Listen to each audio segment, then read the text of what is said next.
कि वो मिक्स वाली फीलिंग आ रही है कि ओरिजिनल आवाज़ भी आ रही है और थोड़ी थोड़ी स्पीकर से भी है, ठीक है। देखो लास्ट क्लास में हम लोगों ने डिफरेंशिएशन स्टार्ट कर दिया था और डिफरेंशिएशन में हमने एक फॉर्मूला पढ़ा था, वो फॉर्मूला था y is equals to x raise to power n के लिए, और वो अब हमें सबको पता चल गया कि dy by D x is equal to, right. Condition ये है कि चेंज बहुत कम होना चाहिए,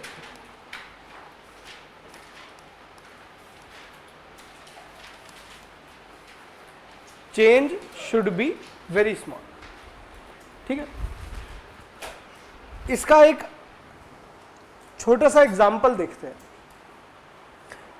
जैसे आप लोगों ने ऐसे क्वेश्चन देखे होंगे 10th क्लास में,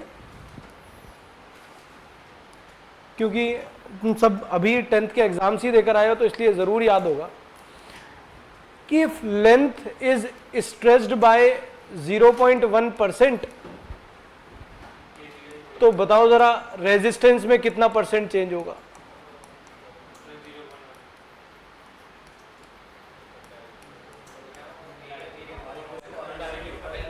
होते थे ऐसे क्वेश्चन, तो कोई बता सकता है कितना होगा? 0.1% ही होगा।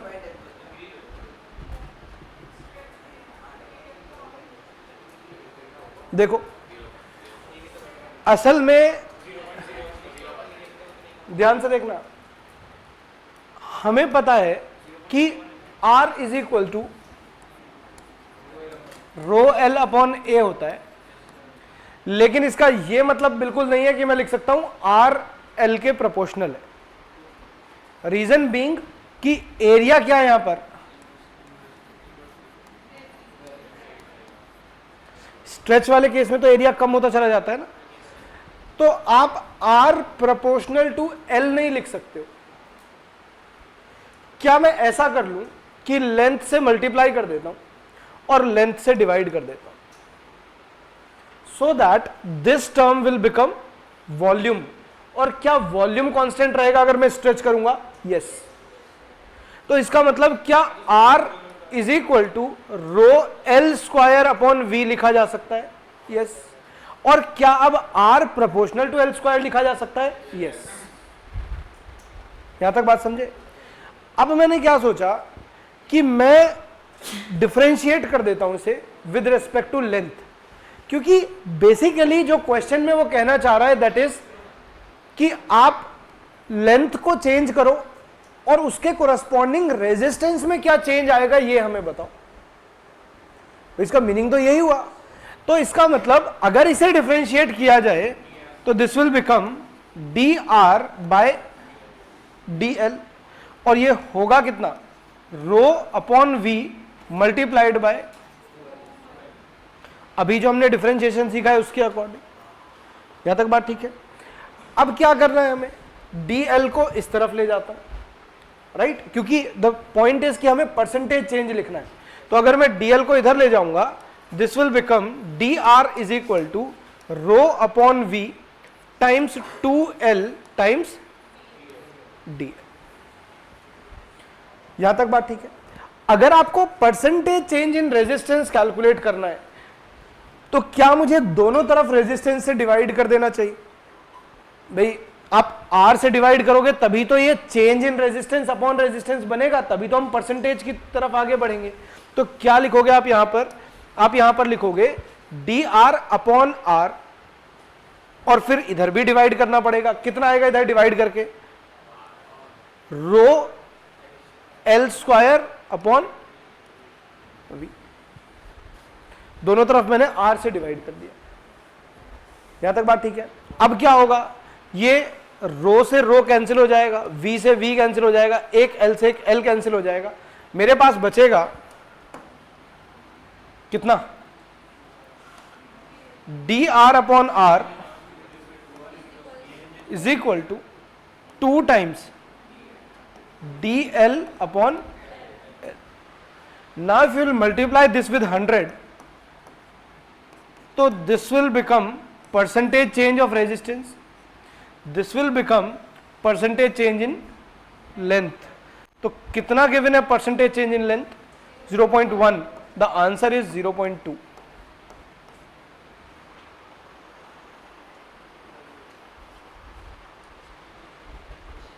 राइट तो अगर लेंथ में 0.1% का चेंज हुआ तो रेजिस्टेंस में 0.2% का चेंज आएगा अगर स्ट्रेच वाली कंडीशन। और यही फायदा भी है, that is the core benefit of using differentiation.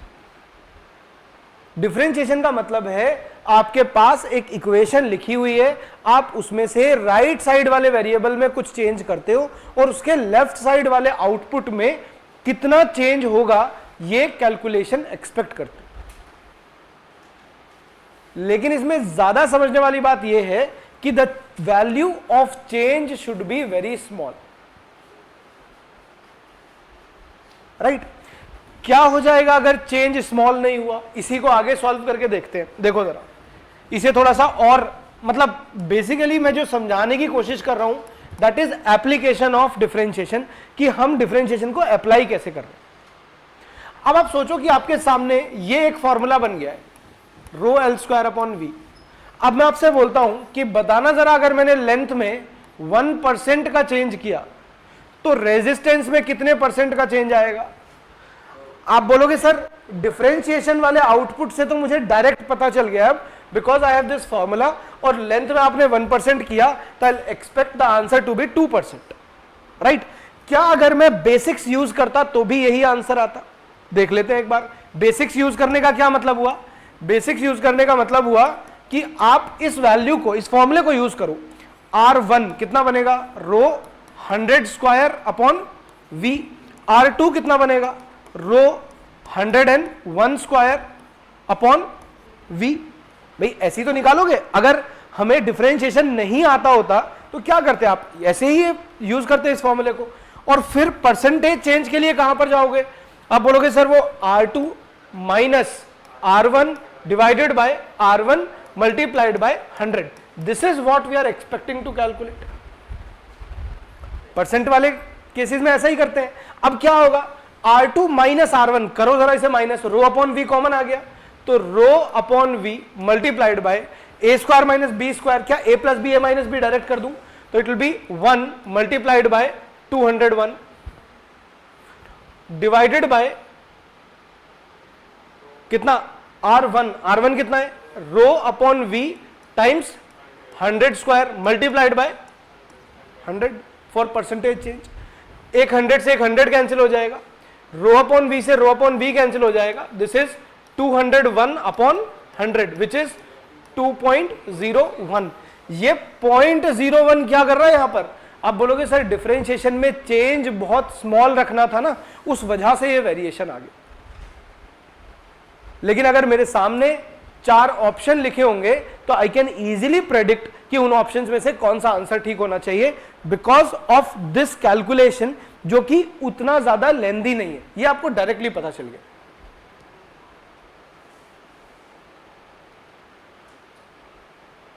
इसका मतलब क्या सर? यहां पर अगर रो L क्यूब होता तो ये 3 टाइम्स आ जाता? बिल्कुल 3 टाइम्स आ जाता। क्या तब भी हम इसे ऐसे कैलकुलेट करके चेक कर सकते थे? कर सकते थे, लेकिन सोचो फिर आप a cube minus B cube solve कर रहे होते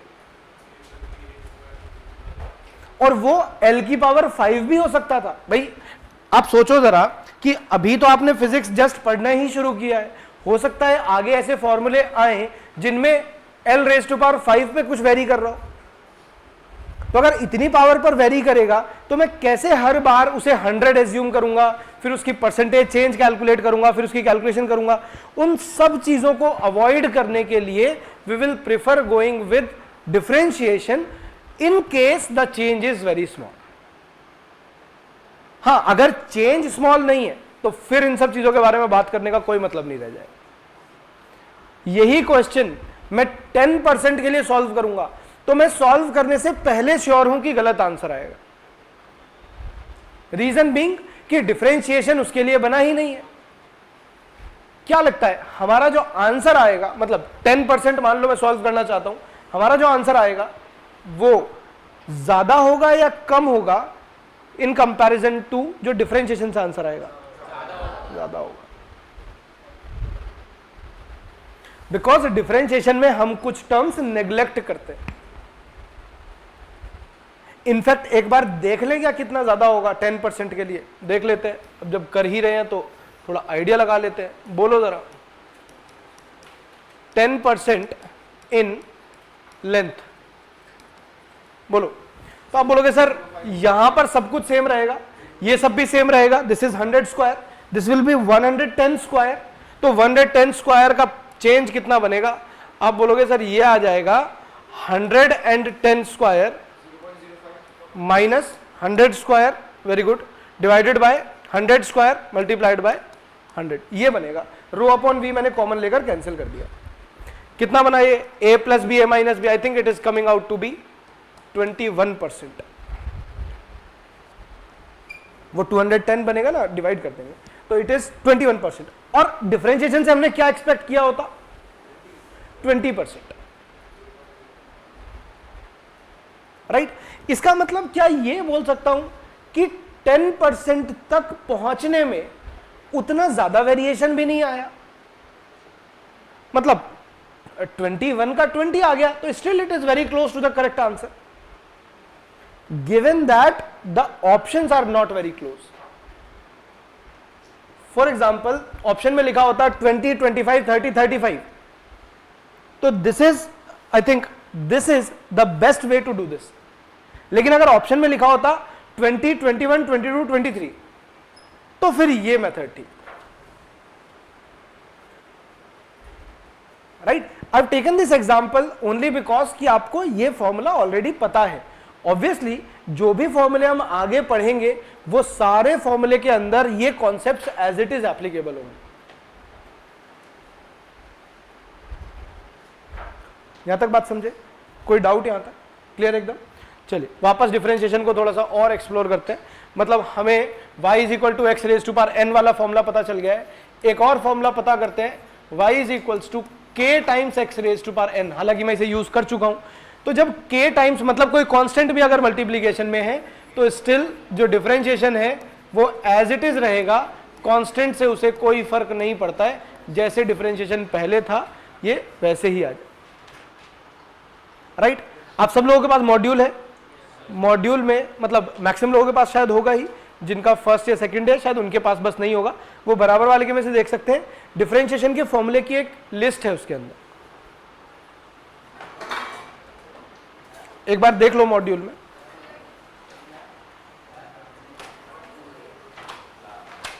मतलब एक सीट पे दो हो बहुत है, अगर नहीं है तो किसी के पास पहले जो हमने फॉर्मूले लिखवाए थे वो वाली नोटबुक होगी, उसके अंदर होंगे।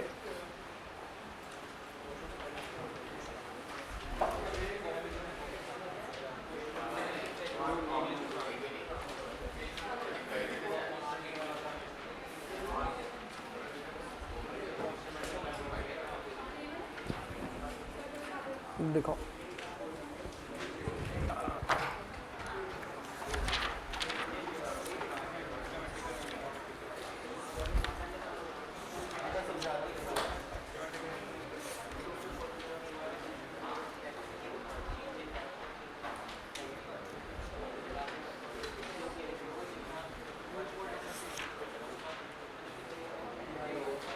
ये जो रूल करके लिखे हुए हैं ना बॉक्स में, रूल नंबर 1, रूल नंबर 2, उस तरह से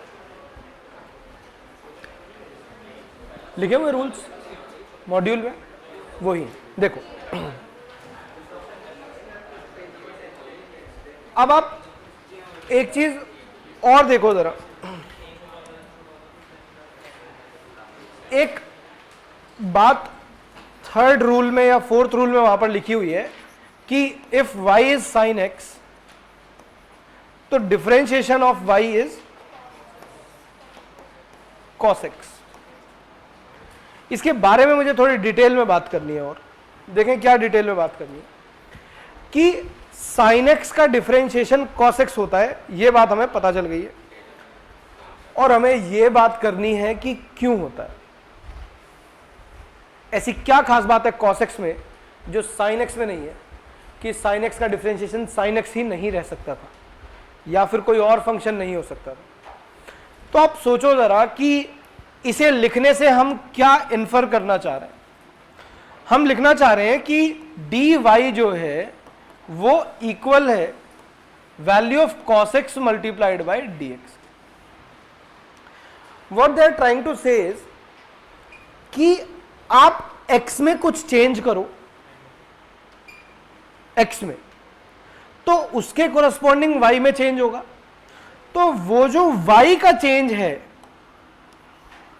इट इज नथिंग बट जितना आपने x में चेंज किया multiplied by value of cos at that value, right? ऐसे ही तो लिखा हुआ है ये।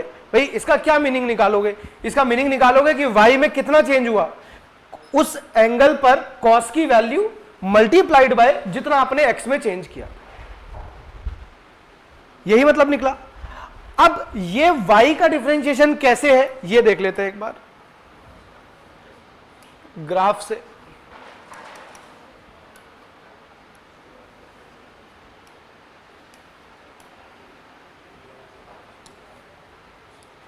ये हमारे पास sin x का ग्राफ है और मुझे देखना है कि क्यों sin x के ग्राफ का डिफरेंशिएशन cos x का ग्राफ होता है, राइट? मेरे पास y is equals to sin x है और dy is equal to cos x dx। अब एक चीज नोटिस करना कि अगर मैं यहां पर x में कुछ चेंज करता हूं, इस पॉइंट पर मैंने x में कुछ चेंज किया, बहुत थोड़ा सा चेंज किया, इसलिए मैं एक छोटी सी लाइन ड्रॉ कर रहा हूं, और उसके कोरस्पॉन्डिंग मुझे y में कुछ चेंज ऑब्जर्व हुआ,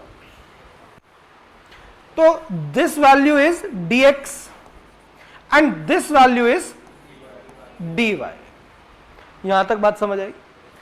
अब यही चीज मैं थोड़ा सा ऊपर जाकर करता हूं, थोड़ा सा ऊपर जाकर मतलब थोड़े हायर एंगल्स पर।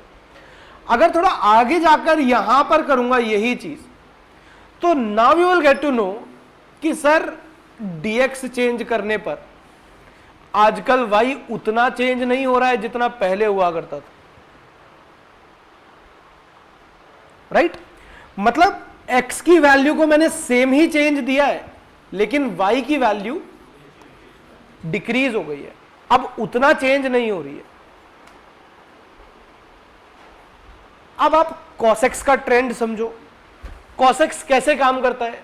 तो cos x काम करता है कि sir x is equal to 0 पर cos 0 होता है 1 और x is equal to 90 degrees पर, 90 डिग्रीज इज हाउ मच?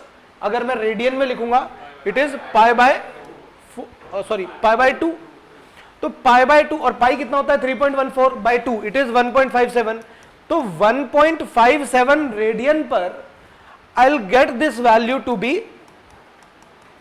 0। तो इसका मतलब क्या ये वैल्यू डिक्रीज करती जा रही है?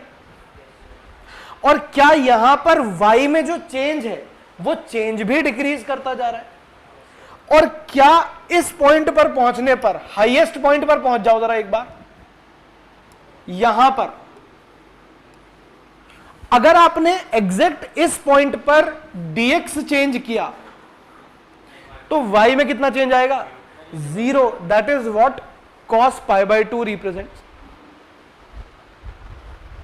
इसका मतलब अगर sin x का डिफरेंशिएशन sin x ही रहता तो उसे तो यहां पर मैक्सिमम चेंज दिखाना चाहिए था, जबकि 90 डिग्री पर कोई चेंज तो आ नहीं रहा है y की वैल्यू में।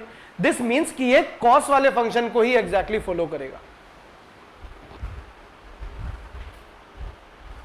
बात समझे क्या? क्या इसके बाद अगर मैं इस 90 मतलब 1.57 वाली बात समझ गए ना, वो 1.57 ये वाली वैल्यू है, तो 1.57 को अगर मैं क्रॉस कर देता हूं और आगे पहुंच जाता हूं, आगे मतलब मैं इधर आ गया यहां पर, तो क्या अब x का वैल्यू बढ़ाने से y कम हो जाएगा? और क्या हमें इस बात का आइडिया है कि बियॉन्ड 90 डिग्रीज मतलब सेकेंड क्वाड्रेंट में cos की वैल्यू नेगेटिव होती है, और cos नेगेटिव होने का यही तो मतलब हुआ कि y अब आपको डिक्रीज करता हुआ नजर आएगा। क्या हमेशा डिक्रीज करता हुआ नजर आएगा? यहां भी डिक्रीज, मतलब सेकेंड क्वाड्रेंट में नेगेटिव, थर्ड में कैसा नेगेटिव, और फोर्थ में कैसा? अब वैल्यू वापस से बढ़नी शुरू हो गई है, राइट? तो what we are trying to do is we are trying to explore कि किसी का भी डिफरेंशिएशन फालतू में नहीं लिखा हुआ है, there is some reason behind it.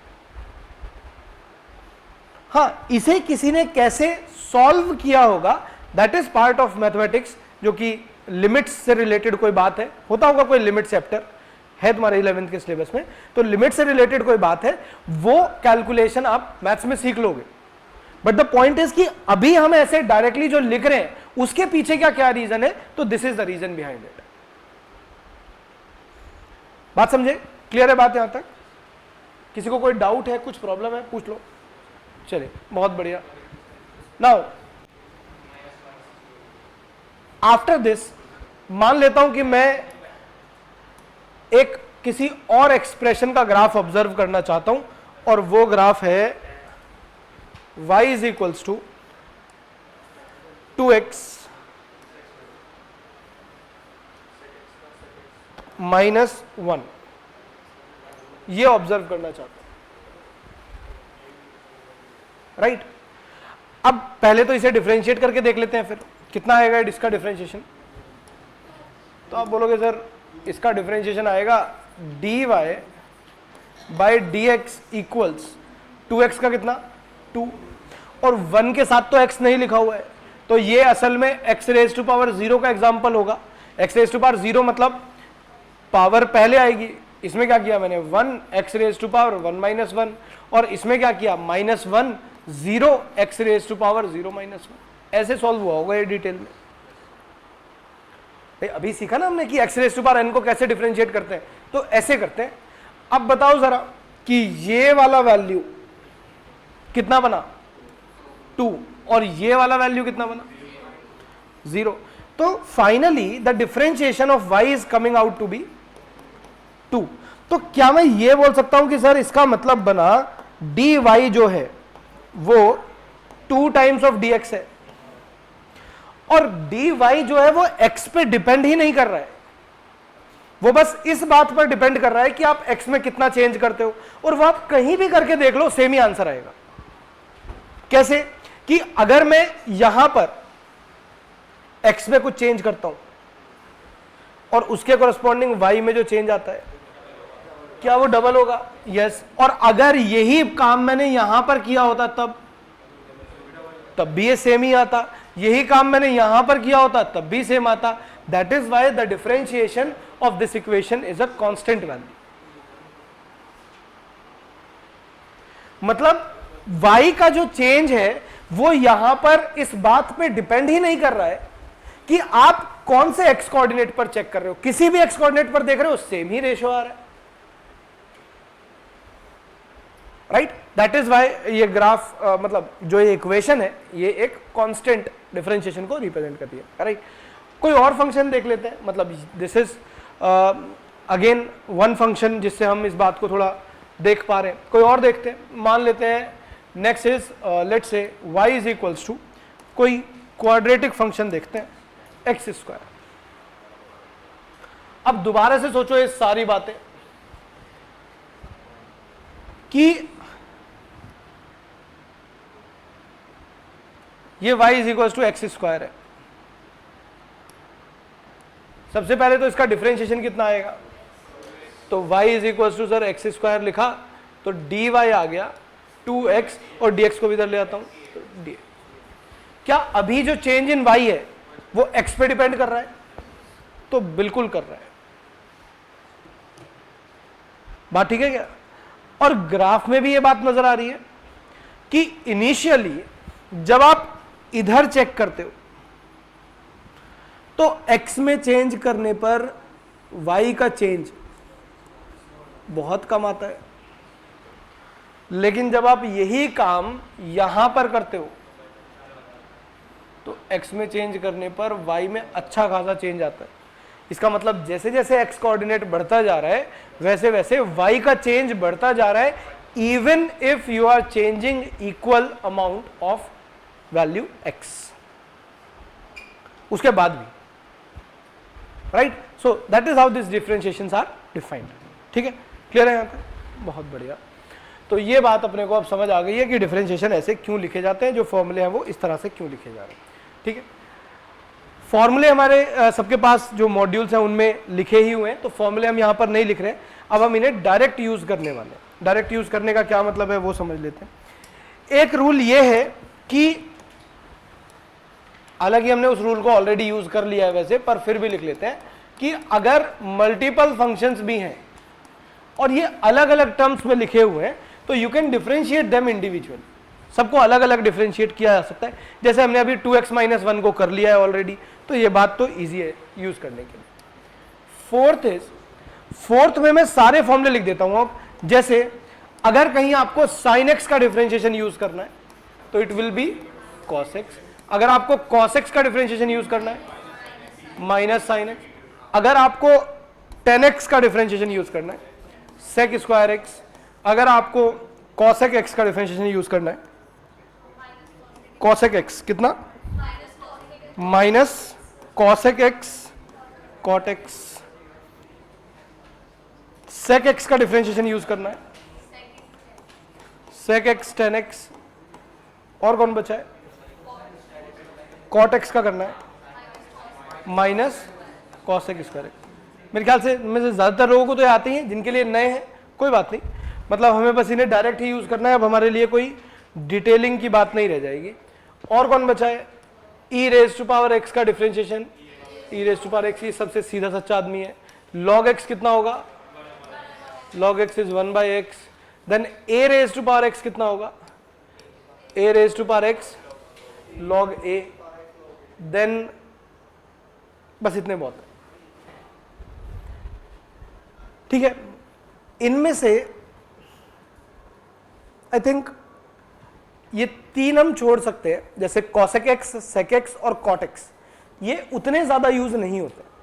मतलब आई थिंक आप 12th के लास्ट तक जितना पढ़ोगे उन सब में मिलाकर भी ये 2-3 बार यूज नहीं होंगे, राइट। तो जब आप प्रैक्टिस करोगे, जब आपको ये लगेगा कि इन चीजों को याद रखना है, तो आपको इसमें ज्यादा जो याद रखना है वो पहले तीन है, sin x, cos x, tan x, and then e raise to power x, log x and a raise to power x, ये ज्यादा यूज होंगे।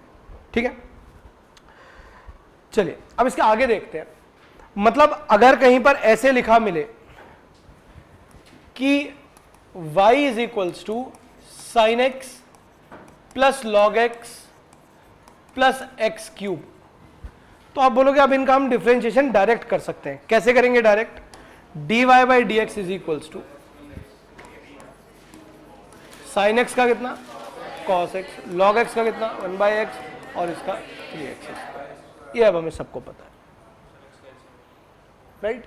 बस इतना बहुत है, आगे क्या सॉल्व करना है इसे, क्योंकि हमें पता ही नहीं है फाइनल डेस्टिनेशन क्या है, हमें थोड़ी पता है कि इसे किस फॉर्म में ले जाकर छोड़ना है। ठीक है, यहाँ तक बढ़िया सिंप्लीफाइड अलग अलग सब चीजें नजर आ रही हैं। ठीक है, अब मान लो मैं आपसे पूछूं कि y इज इक्वल्स टू, ध्यान से देखना, 5/x की पावर 6 प्लस 9 sin x। अब इसे ध्यान से देखना, ये कोई फॉर्म नहीं है जो हमने पढ़ी है। हमने कौन सी फॉर्म पढ़ी है, x raise to power n, तो इसे मैं ऊपर लिख लूंगा, तो it will be y is equals to 5 plus 9 sin। अब डिफरेंशिएट करूंगा इसे, कितना, dy by D x is equals to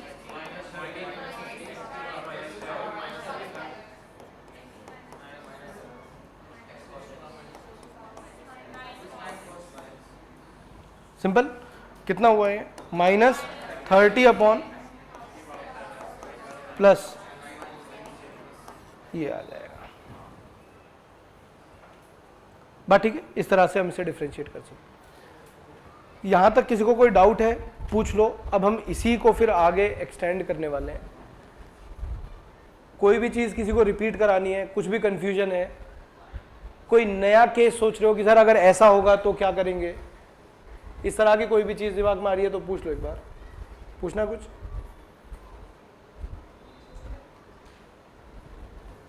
चलिए, अगर नहीं पूछना है तो हम कैलकुलेशन के एक और रूल की तरफ आगे बढ़ते हैं, which is called product rule.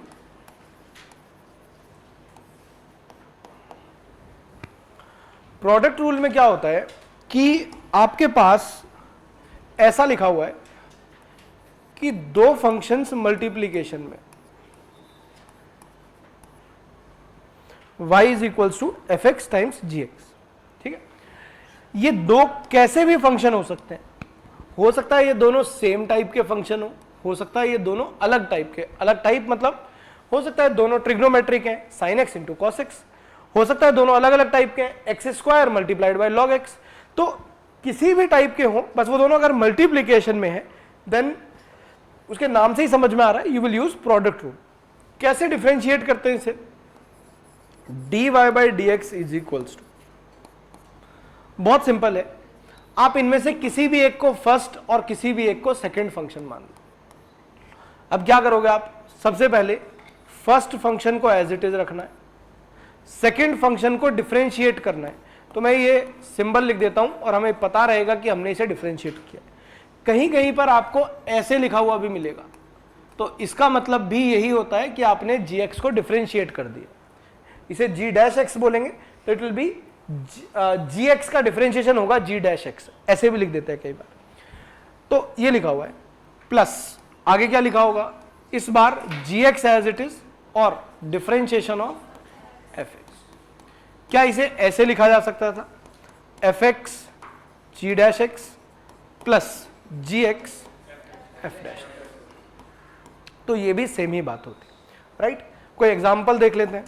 जैसे एग्जांपल है हमारे पास y is equals to log x multiplied by 10x, ये एक एग्जांपल है। तो इस बार दो फंक्शंस मल्टीप्लीकेशन में हैं, कौन कौन? log x एंड 10x। कराइए जरा differentiate. Differentiate dy by D x is equals to, आप बोलोगे सर ये दो फंक्शंस हुए मल्टीप्लाई में, first and second. First as it is कितना? log x, सेकेंड का differentiation sec square x plus second as it is 10x और first का डिफरेंशिएशन अपॉन x। ये x x कैंसिल हो जाएगा? नहीं, ये एंगल है और ये वैल्यू है, तो नहीं कैंसिल हो पाएगा, ठीक है। तो this will be the final answer for this question. Simple हुआ एकदम। नेक्स्ट देखें, बोलो जरा, अगर लिखा हुआ है y is equals to E raise to power x sine x, बोलो क्या आंसर आएगा इसका?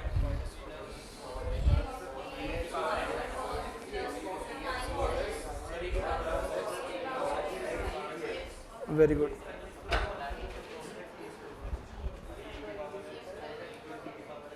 dy by D x is equals to, आप बोलोगे सर एक को फर्स्ट फंक्शन मान लो, एक को सेकंड मान लो, तो क्या होगा उसमें?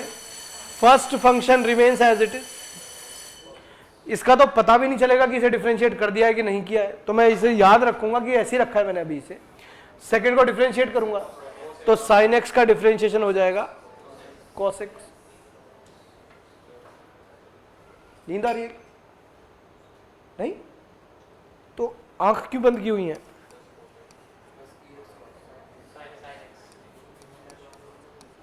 थोड़ा पानी पी लो। तो e raise to power x cos x plus e raise to power x sine x. इस बार इसे एज इट इज रखा था, इसका डिफरेंशिएशन कर दिया, दूसरी बार इसका डिफरेंशिएशन कर दिया और इसे एज इट इज रख लिया। तो ये इसका फाइनल आंसर हो जाएगा, ठीक है। तो प्रोडक्ट रूल में सच कुछ बहुत ज्यादा बात नहीं है, ठीक। आगे देखो, अगर प्रोडक्ट रूल में दो से ज्यादा फंक्शंस लिखे हुए हैं, दो से ज्यादा फंक्शन मतलब ऐसे मान लेता हूं y is equals to F x G x H x, ऐसे लिखा हुआ है और ये तीनों मल्टीप्लाई में, तो आप बोलोगे सर इस बार हमें रूल वही यूज करना है जो पहले किया था। इस बार सही बात है, मतलब या तो मैं ये सोच लेता हूं कि दो को एक साथ क्लब करके देखता हूं और इसे अलग से देखता हूं। ये मान लेता हूं कि ये दो फंक्शन नहीं है, ये एक ही फंक्शन है मेरे लिए और एक ये है। और जब इसके डिफरेंशिएशन की बारी आएगी तो प्रोडक्ट रूल एक बार और सोच लूंगा, राइट? तो मतलब उससे क्या होगा, एक फाइनल रिजल्ट बन जाएगा मेरे पास और उस फाइनल रिजल्ट को यूज कर लूंगा। करते हैं कैसे, देखो, बोलो क्या होगा। आप बोलोगे सर सबसे पहले फर्स्ट फंक्शन को एज इट इज रखना है, तो इसका मतलब fx और gx दोनों को एज इट इज रखना है और डिफरेंशिएशन करना है hx। प्लस दूसरी बार में hx को एज इट इज रखना है और डिफरेंशिएशन करना है इन दोनों का। तो इन दोनों का डिफरेंशिएशन तो अगेन प्रोडक्ट रूल से ही होगा। तो क्या करोगे, आप बोलोगे sir fx g dash x plus, very good, gx f dash x। Perfect perfect, बिल्कुल ठीक बात है। अब इस hx को अंदर मल्टीप्लाई कर देता हूं, तो क्या बनेगा ये, आप बोलोगे सर बन जाएगा fx gx h dash x plus fx hx g dash x plus hx gx f dash. तो क्या रूल समझ में आया कि हर बार एक को ही डिफरेंशिएट करना है, उस एक यूनिक फंक्शन को जो पहले डिफरेंशिएट नहीं हुआ है, और बाकी दो को एज इट इज रखना है। तो सर क्या इसका मतलब ये निकाला जाए कि अभी दूंगा, टाइम दूंगा आराम से लिखने का, अच्छा खासा टाइम दूंगा। क्या इसका मतलब ये निकाला जाए कि अगर ये 3 की जगह 50 फंक्शन भी होते तो भी मैं सेम अप्रोच यूज कर सकता था? बस प्रॉब्लम क्या आती कि इसमें नंबर ऑफ टर्म्स थोड़े ज्यादा हो जाते। इनफैक्ट क्या ऐसा लग रहा है अब देखने में कि जितने फंक्शंस मल्टीप्लाई में लिखे हुए हैं, डिफरेंशिएट करने से उतनी ही टर्म्स बन जाती। जैसे हमने पहले जब दो फंक्शंस को डिफरेंशिएट किया तो अल्टीमेटली मेरे पास कितनी टर्म्स आई, 2 टर्म्स आई है। ऐसे ही जब मैंने 3 फंक्शन को डिफरेंशिएट किया तो मेरे पास 3 टर्म आ गई। और ऑब्वियस सी बात है, जब आप मुझे हर एक टर्म में एक ही फंक्शन को डिफरेंशिएशन करने को बोलोगे तो मुझे उतनी ही टर्म्स तो लगेंगी जितने फंक्शंस आपने मल्टीप्लाई में लिखे हुए। अरे अगर 3 फंक्शन लिखे हुए हैं और मैं आपसे बोल रहा हूं कि आपको एक बार में एक को ही डिफरेंशिएट करना है, बाकी को एज इट इज रखना है, और हर एक को करना भी है, तो पहले वाले में अगर आपने hx को डिफरेंशिएट किया तो एक ही फंक्शन डिफरेंशिएट हुआ ना, तो मुझे ऐसे ऐसे 3 टर्म्स लगेंगी अगर मैं चाहता हूं कि हर एक को डिफरेंशिएट करके लिखना हो और बाकी को एज इट इज लिखना, राइट? तो this is how product rule works. कोई एग्जांपल देख लेते हैं इसके भी, जिसमें 3 फंक्शन लिखे हो, 3 लिखे हुए हैं, इसमें बोलो क्या आंसर आएगा। ये तुम्हें सॉल्व करना है। y is equals to x square log x और साइन एक्स। ये 3 फंक्शन मल्टीप्लाई में लिखे हुए हैं, बोलो क्या आंसर आएगा इसका।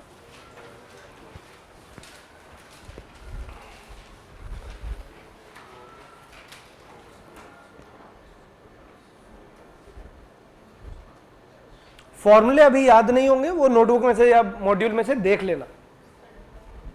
आ गया आंसर? Very good. आ गया आंसर? क्या बात है, बड़ी जल्दी।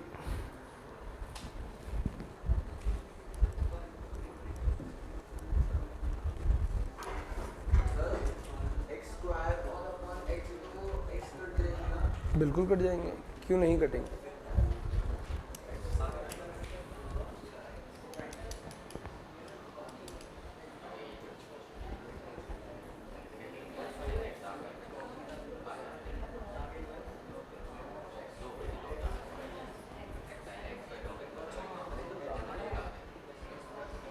है क्या? आंसर आ गया, इधर आंसर आया, आंसर आएगा नहीं, देखो ट्राई करके।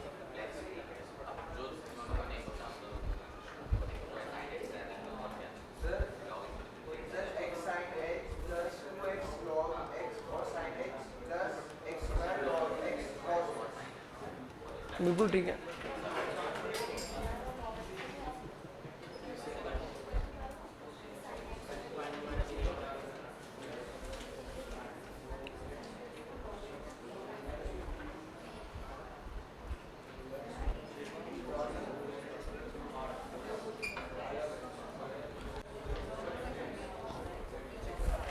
कितने लोग हैं जिनका आंसर नहीं आया है?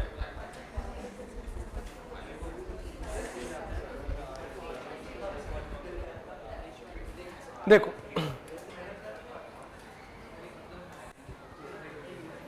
सीधा आंसर ही लिख देते हैं एक बार में, है ना। dy by D x is equals to, बताइए क्या होगा। आप बोलोगे sir x square as it is, log x as it is, very good.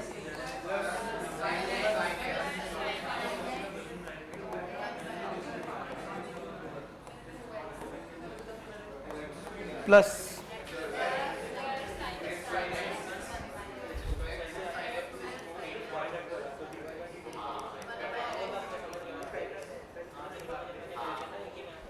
This is the final answer, ठीक है। तो हो जाएगा, मतलब ऐसा लग रहा है ना कि ये जो भी कुछ हम कर रहे हैं इट इज़ वेरी मैकेनिकल, कि एक बार में हमें स्टेप पता चल गए, एक बार में फॉर्मूले पता चल गए, बस वैल्यू पुट करते जाओ, आंसर आता जाएगा, राइट। तो उतना ही मैकेनिकल है ये, उतनी कोई कॉम्प्लिकेटेड बात नहीं है, ठीक है। नेक्स्ट देखो, इसके बाद नेक्स्ट रूल आता है विच इज डिवीजन रूल और क्वोशिएंट रूल।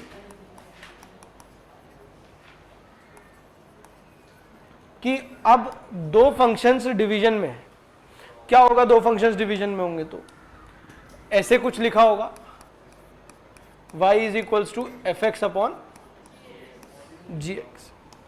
बोलो क्या होगा अब इससे, डिफरेंशिएट करें इसे, तो dy by D x is equals to कितना, सबसे पहले जो भी न्यूमरेटर में लिखा हुआ है, मतलब डिनोमिनेटर से स्टार्ट करते हैं, जो भी कुछ डिनोमिनेटर में लिखा हुआ है, क्या लिखा हुआ है, gx। आपको कुछ नहीं करना है, उसे एज इट इज लिखकर और उसका स्क्वायर कर दो, ठीक है। जो भी कुछ लिखा हुआ है, साइन एक्स लिखा हुआ है, टेन एक्स, लॉग एक्स, कुछ भी लिखा है, उसका बाद स्क्वायर कर दो, ठीक। Then gx remains as it is, मतलब डिनोमिनेटर को एज इट इज लिखना है, multiplied by differentiation of numerator, कितना होगा, then a negative sign, differentiation of denominator and numerator as it is, ये डिफरेंशिएशन होगा, ठीक है। तो देखें जरा इसे भी एक बार, क्या एग्जाम्पल बन सकता है। जैसे अगर बोला जाए y is equals to x upon sine x लिखा हुआ है, हाँ जी बोलो।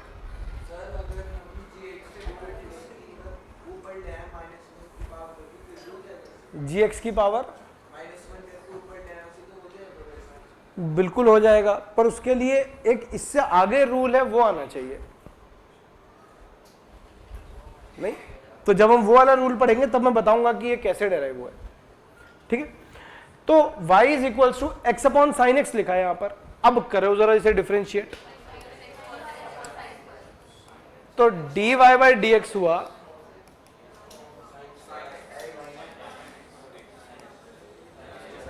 Sign square x, then sine x as it is,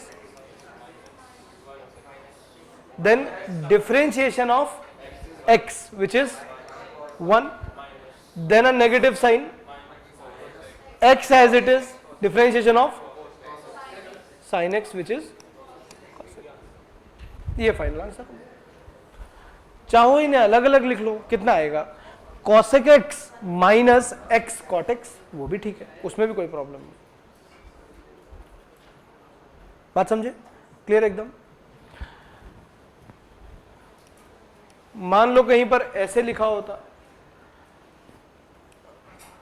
log x upon x square, right? तो तुम बताओ जरा।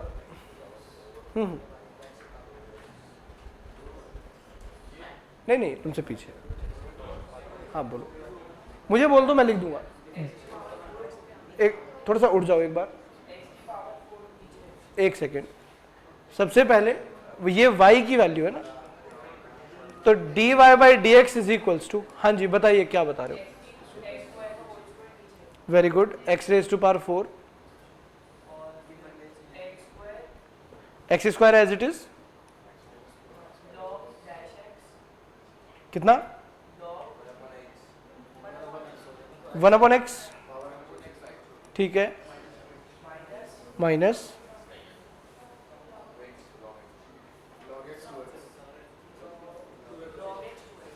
सोचो थोड़ा क्या करना था हमें यहां पर माइनस के बाद, एफ एक्स मतलब न्यूमरेटर को एज इट इज रखना था, तो न्यूमरेटर रख लेते हैं एज इट इज। और क्या करना था? Differentiation of denominator. डिनोमिनेटर कौन है? एक्स स्क्वायर, कितना होगा डिफरेंशिएशन?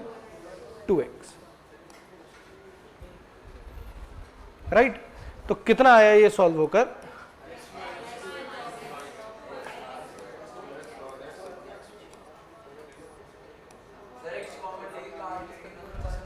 ऐसा कर दूं, अभी कर देता हूं, 1 minus 2 log x upon x raise to power,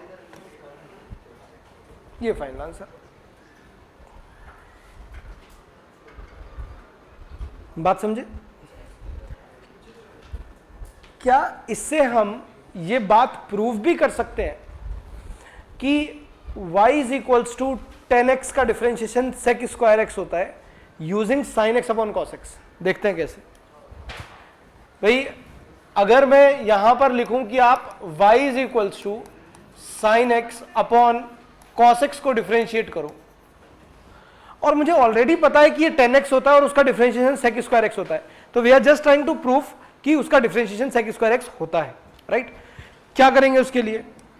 आप बोलेंगे sir dy by D x equals, लगाइए जरा क्वेश्चन रूल या डिवीजन रूल, कितना होगा? cos square x, then cos x as it is, differentiation of sin x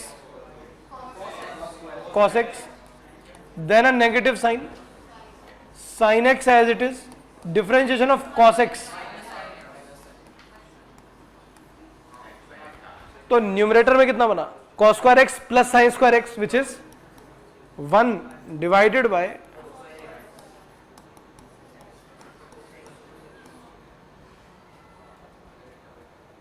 बात समझे?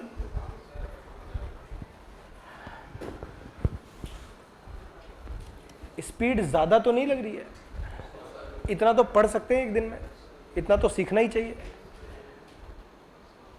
या फिर लग रही है स्पीड ज्यादा? ठीक है, समझ आ रहा है बात? परफेक्ट। तो फिर एक काम करो, पहले इतना नोट कर लो, फिर आगे करते हैं।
हो गया।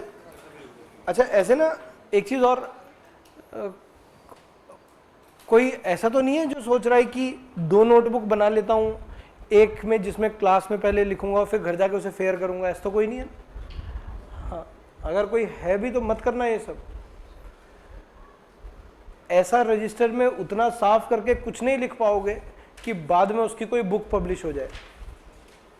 जो भी कुछ लिखोगे वो ऑलरेडी लिखा ही हुआ है, कहीं ना कहीं मॉड्यूल्स में लिखा हुआ है सब कुछ उतने ही साफ तरीके से, राइट? तो ज्यादा से ज्यादा कोशिश करो कि नोट करने वाला काम और समझने वाला काम क्लास में हो जाए, जिससे आप घर पे ज्यादा से ज्यादा नए नए क्वेश्चंस प्रैक्टिस कर सको। जितना टाइम क्वेश्चंस प्रैक्टिस में इन्वेस्ट करोगे उतना अच्छा है। जितना टाइम बाकी चीजों में करोगे, बाकी चीजों से मेरा मतलब है लाइक बहुत बढ़िया नोट्स बनाने से कोई मतलब नहीं है, बहुत बढ़िया नोट्स बनाने से, average notes are good enough. बस जितना क्लास में जिस तरह से लिखा है वो लिख लो, सो दैट आपकी थोड़ी सी एक पिक्टोरियल मेमोरी ऐसी हो कि क्लास में हमने क्या चीज पढ़ी थी। बात समझे ना? तो इसलिए नोट्स घर पे मत बनाना, बैठकर घर पे क्वेश्चंस करो ज्यादा से ज्यादा। लिख लिया?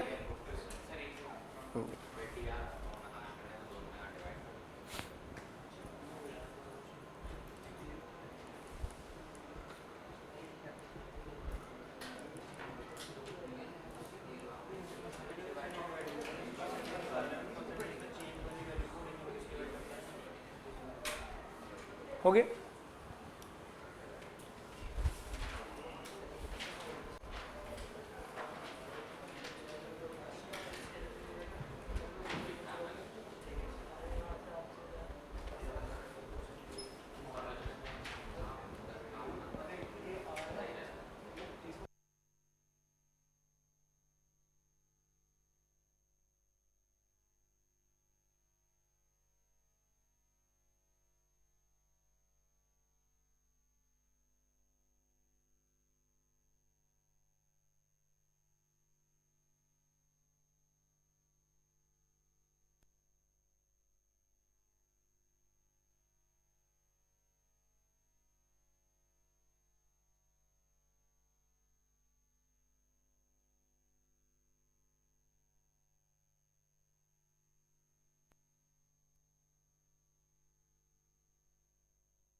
हाँ जी, हो गया ये। चलिए एक और लास्ट एग्जांपल देखते हैं। मान लेते हैं हमारे पास लिखा हुआ है y is equals to e raise to power x 10x divided by cos x।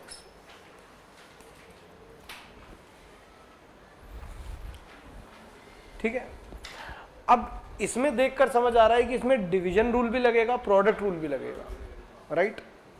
तो एक बार देखो ट्राई करके, फिर मैं कराता हूं। 1 मिनट में ट्राई करो पहले।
ठीक लग रहा है ना? सही है क्या? देख लेते हैं एक बार। देखो जरा भाई, हमें लिखना है dy by D x equals, rule use करते हैं। सबसे पहले क्या करना है, square of denominator cos square x, then cos x as it is, then differentiation of numerator, और उसमें तो क्या यूज होगा, प्रोडक्ट रूल। तो डिफरेंशिएशन ऑफ न्यूमरेटर में first as it is, second का differentiation plus second as it is और first का differentiation, then a negative sign. अब क्या होगा,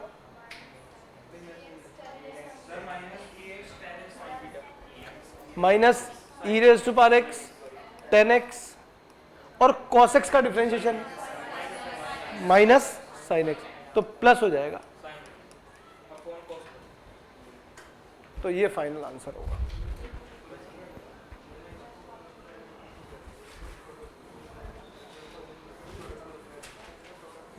ठीक है,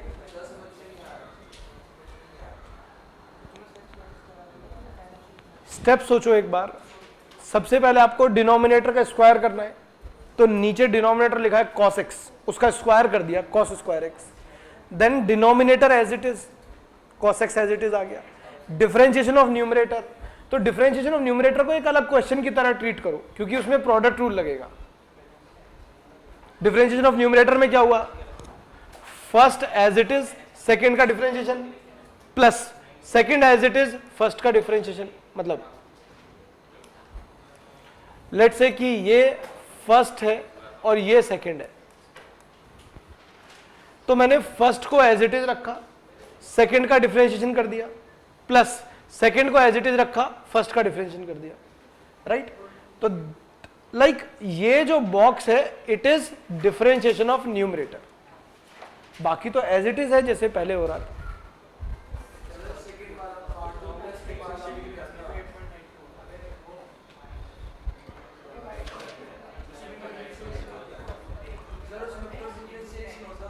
किसका?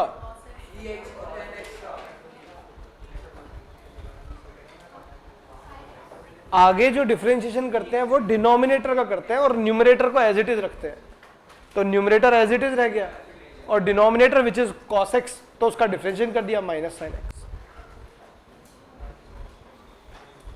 राइट, बात ठीक है, समझ गए?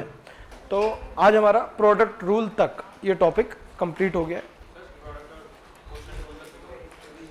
डिवीजन रूल तक सॉरी, और कल से फिर हम एक नया रूल स्टार्ट करेंगे विच इज चेन रूल। ठीक, चलिए कल मिलते हैं, आज के लिए इतना ही काफी है।